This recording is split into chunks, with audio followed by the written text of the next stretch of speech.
ഇനി കുറെ കല്യാണം വിളിക്കാനല്ലേ, എന്നാ പൊക്കൂടെ?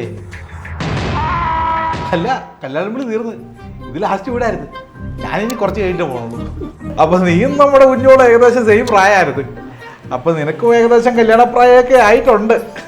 എങ്ങനെയാ, വല്ലതും പറഞ്ഞ് സെറ്റപ്പ് ചെയ്ത് വെച്ചിട്ടുണ്ടോ? എന്താ വെച്ച് കേൾക്കണേ? ബേരിങ് പാട്ടിയാണോ? അതാ ഞാൻ പറഞ്ഞു AC വെക്കണമെന്ന്.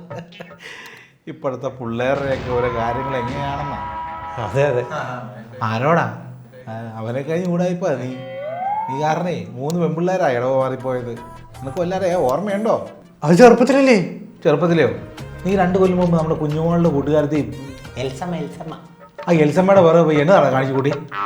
എൻ്റെ പുണ്യാളച്ചാ, നിന്റെ കൃപ കൊണ്ടാ അവളുടെ അപ്പൻ്റെ ഇടിയൊന്നും കിട്ടായിരുന്നത്. ഇപ്പോഴും ഉണ്ടോ നിനക്ക് അതുപോലത്തെ പരിപാടികൾ? ഇല്ല, ഞാൻ ഇപ്പൊ ഡീസന്റാ. ഓ, എനിക്ക് ചെവി കേൾക്കാടെ, ഞാൻ എവിടെയല്ലേ ഇരിക്കണേ. ഓ മണി, ഞാൻ ഇറങ്ങിയേക്കുവാ. എനിക്ക് പോയിട്ടേ ആ കാറ്ററിംഗുകാരെ ഒന്ന് കാണണം. അപ്പം അപ്പച്ചനും അമ്മയും വരുമ്പോഴത്തേന് നിങ്ങൾ കല്യാണത്തിൻ്റെ കാര്യം പറഞ്ഞേച്ചാൽ മതി. എന്നാൽ ഞാൻ ഇറങ്ങിക്കോട്ടെ. അല്ലെങ്കിൽ വേണ്ട, അവർ വന്ന് അവരോടും കൂടി പറഞ്ഞിട്ട് പോകും.